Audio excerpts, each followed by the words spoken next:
You're going to want this book. Okay.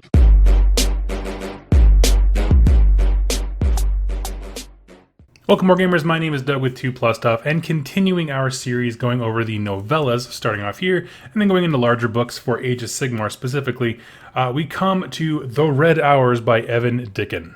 Now, if you don't know, Evan Dicken is actually a fairly new author to the Black Library stable. The only other big book that he's written, it's still a shorter one, but it's like more of a self-contained thing, is The Path to Glory, which follows a empire called the Atlantic Empire right after the Age of Myth, so right in the early stages of the Age of Chaos.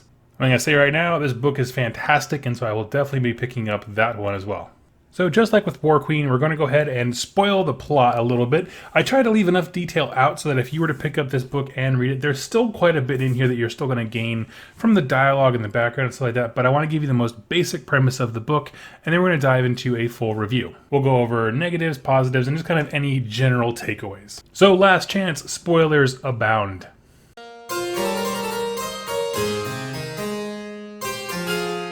In The Red Hours, we meet our main character, Captain Byron Hess, on his way to his new post, a fortification called the Grave of Heroes. This is a nearly forgotten post out in the wastes of Chaman, Realm of Metal. And we learn a few things about the backstory of Hess through dialogue. He's a distinguished war hero, lauded with many medals and trophies, but in his last post, he led an attack on an enemy necromancer. He won the day, ultimately killing the necromancer, but the casualties were so great that there just simply had to be consequences. His superiors couldn't kill him because he's such a decorated hero, so they decided to station him here at the Grave of Heroes. It's an outpost in the middle of nowhere where Hess will simply rot and be forgotten. However, Hess is optimistic and he thinks he'll thrive there and be back to his post soon.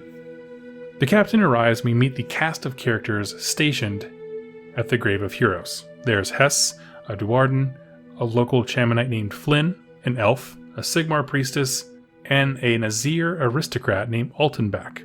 After a long travel to the fortification, Hess spends the night drinking and talking with Altenbach as she kind of fills in her backstory. Her room is full of art and this magnificent statue in the dead center.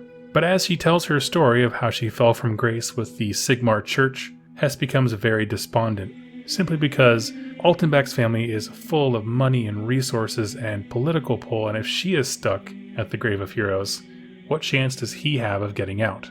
The scene ends as he dozes off in bed, and he immediately wakes up with quite a startle. The walls of the fortification are roaring, as a massive storm called a shard storm had rolled in. Think of a shard storm as being like those big sand and dune fronts that we saw in the American Dust Bowl. But instead of sand and rubble, it's metal and rock shards flying around. It's the kind of storm that can strip off a man's flesh in minutes. While the characters are kind of battening down the hatches and preparing to wait out the storm, there is a massive explosion that rocks the one side of the building. This, they know, is the gunpowder store just blowing out with the intensity of the storm. Not knowing the damage or what parts of the building are compromised, the whole crew retreats down into the armory. Flynn, one of the main characters, is missing, so Hess and Altenbach armor up to go outside and try to find him. They knew he was watching the gate outside, and sure enough they found him hiding behind part of the gate, severely damaged, as the storm had rolled in so aggressively it knocked him from his post and he was trapped outside. They bring Flynn in, all injured, and as they settle down and kind of establish that things are going to be okay, the group starts to split up. Eventually there's a point where it's just Hess, the injured Flynn, and the elf sitting in the armory when the door bursts open. It's a Stormcast Eternal, very badly damaged. She's been walking in the storm for miles, and she looks rough in every sense of the word. As they try to tend to her wounds, she mutters something about a demon that cannot be killed, and she faints. She doesn't die at this point, but she does faint. Now, as I said before, everyone had split up and gone to their rooms, so Hess goes to try and find Altenbach to tell her about the Stormcast Eternal. When Hess enters Altenbach's room, he finds her brutally murdered. Her throat had been slit, and crude archaic symbols had been painted on all of the art in her room with her blood. So now Hess, Flynn, and the elf need to find a killer, because in their minds it's either Duarden or the priestess. And what unravels is basically the thing in AOS. One by one, the crew goes insane, but things never really seem to add up. First, the Duarden loses it. He dons a massive set of armor and tries to kill Hess, and is ultimately struck down by the elf, but then we learn the elf killed all of their mounts so there could be no escape. As they're trying to put all the pieces of the puzzle together, the statue that was in Altenbeck's room walks out, animated, and we know the truth. Far beneath the Grave of Heroes was a cage built to hold a Slaanesh demon ages ago. A demon that specifically feeds and inhabits those heroes with great ambition. Combined with a full fortification full of proud warriors disregarded by society, the spirit would hide inside of people and really ramp up and drive their ambitions. It drove the Dwarden to murder, it made a pact with the elf to ensure that it would escape, and it tempted Hess to join, but it refused. There are some elements of betrayal within the group that I won't spill, but in the end, it's Hess and the Sigmar priest versus the demon. They manage to get it back into the prison and blow the doors shut, and the book ends with a discussion between the two survivors. The priest knows they will be killed for dealing directly with a demon because she knows the church would never allow the threat of corruption to escape the Grave of Heroes. Because ultimately, how can anyone tell that they've never been corrupted by it? The priest even has a few bits of creepy evidence that make us rethink the story that we read earlier. And then Captain Hess, unwilling to let his ambition escape from the fort go, kills the priest, just in time for Stormcast Eternal reinforcements to arrive. He proudly proclaims that he managed to slay the demon, in his mind assuring him a promotion out of the Grave of Heroes.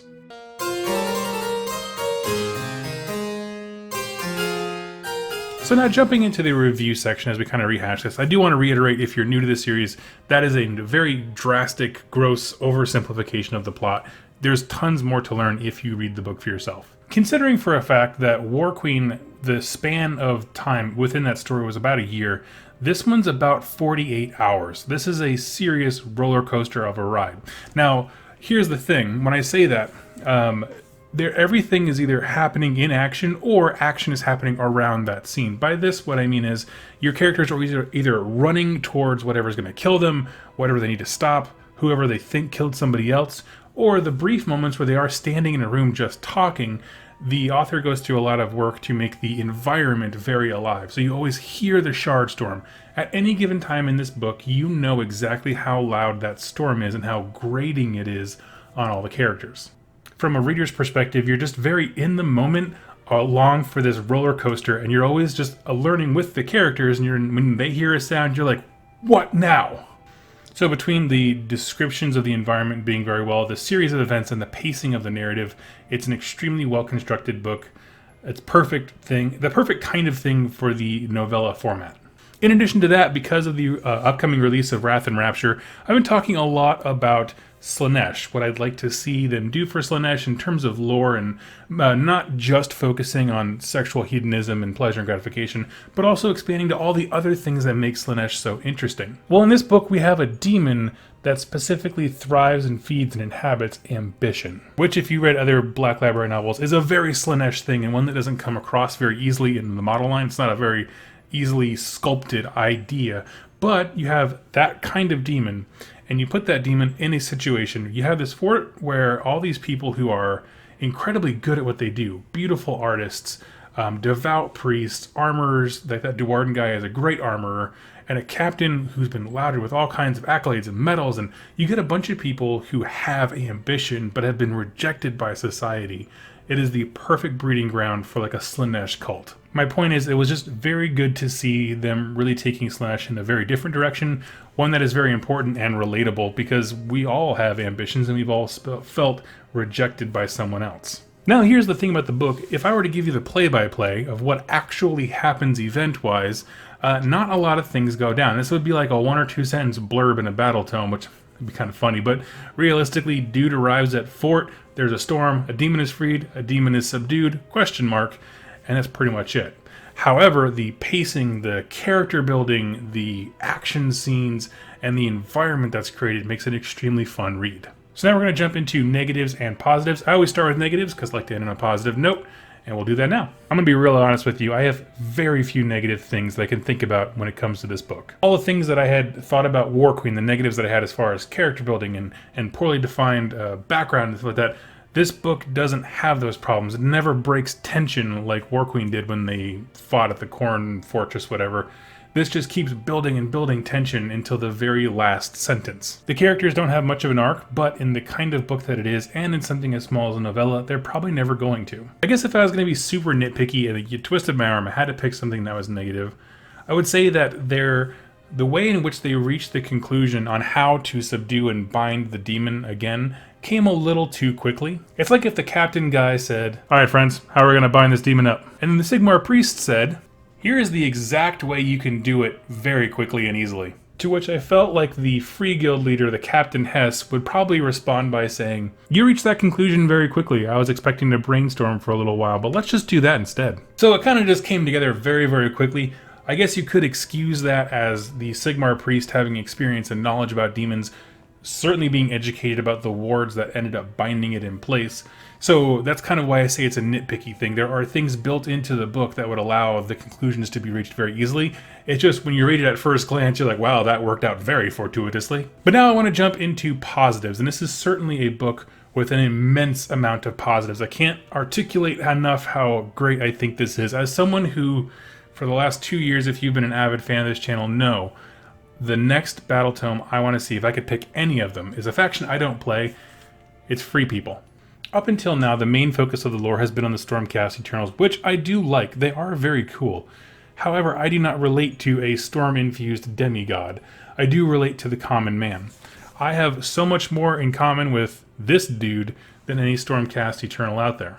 Part of it is because Stormcasts are always depicted as being like this stoic in the face of evil and incorruptible and all these great, admirable features, but that doesn't describe mankind very well. You and me, our societies are complex and super varied and diverse. We have plots and subplots, and we can make greed look like altruism. You can have an army that fights for a noble cause, but the specific men and women that make up that army can be terrible people. Case in point, this has been touched on in Black Library books before. If you think of Soul Wars, there's a Free Guild outpost. They're out there defending humans from the forces of death. And then when you actually zoom in and you meet the people at the fort, there's really bloodthirsty mercenaries who don't really care about the good of anyone else. They're just out there for a paycheck. And not just out there for a paycheck, but they're really nasty people. My point is that humans, I think, are far more relatable, but also far more complex. And this book dives like cannonball style into the kind of complexity that humans bring to the realms, and I think we desperately need it. The complexity and what humans have to bring to the lore is really shown in the characters of Hess and Altenbach. Hess is a decorated war hero who was dumped in the Grave of Heroes when the battles went bad. His situation is a real one, where a real-life commander of troops can get dumped into desk duty because they need someone to blame for missions going sour. He really is a victim of military corruption that's trying to put on the face of morality. And I'm not saying that the military, the Free Peoples, are all corrupted by chaos, just that people are in it for themselves and very much about personal gain. His superiors don't want to hear about the atrocity of war that is this military operation, so they dump the consequences on someone beneath them, Captain Byron Hess. And when I say the guise of morality, I mean the idea that consequences needed to be doled out. It's hinted at here that people were upset, but frankly, these are soldiers in a time of war. The necromancer that lost his men's lives needed to be put down, and was. They were ultimately successful, but in order to ensure like a good moral visage, the military felt the need to punish someone, and it wound up being him. When in fact he is the only person who really seems to care that all these lives were lost. It's the great conundrum. For everyone else, it's just politics, and he was the pawn who got knocked over. Then we turn over to Altenbach. The reason she is here is she is a talented artist from a noble family, high in the ranks of Azir society, I guess you could say. And she started depicting some art early in her career that was found to be very favorable. She made it into huge museums, a lot of culture built around her, and then her art took a turn. She started to depict Sigmar in a less than honorable light, kind of bringing up all those things that Chaos players like to joke about when they talk about Sigmar. Bringing up the fact that he's sort of a totalitarian dictator who locked himself away from the realms to let everyone else fend for themselves and ultimately mostly die, and then decided to come back in at the right time on his own time to be the savior of the realms. And as he spreads his government and power, influence really, things tend to go Sigmar's way now. Which is not a good or a bad opinion, it is just an opinion. But she was shunned by the church, and since, well, when your god walks among you in Azir, it's kind of hard to not have like a religious structure, you know, and so if the church denounces you, you kind of lose all credibility. Turns out free speech is pretty great unless you say things that people don't want to hear who have power. The conversation where Altenbach relays this is a really interesting one, and I didn't want to spoil it too much. It is really worth a read. Mainly because we have a good character here. She's not evil in the sense of she didn't want Sigmar to die or anything like that. It wasn't a chaos influence thing. It was just a different opinion, and yet it is subtle enough and human enough that you'll never see that in a Stormcast Eternal book. Obviously meaning Stormcast wouldn't say that about Sigmar. And so both these characters, for their various flaws, were sent to the Grave of Heroes. Which, when I was reading it, the kind of thought that kept going in my head is, if you've ever read the book or seen the movie Count of Monte Cristo, it reminds me a lot of Chateau d'If. The main character of those stories gets there.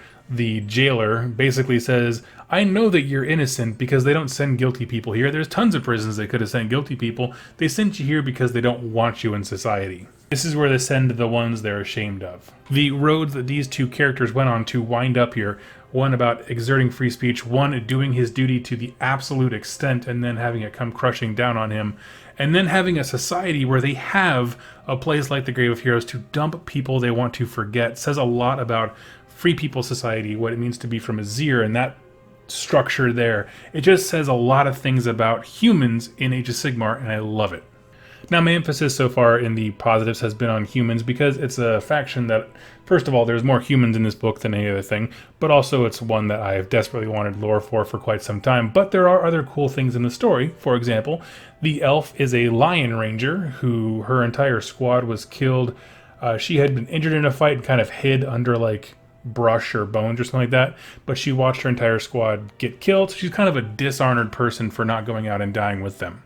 In addition to that, the Duwarden who's with them, he's not a fire slayer, but he is just a normal, like, dispossessed type one, and he makes his suit of armor for himself and literally becomes like a living wrecking ball. It's absolutely cool.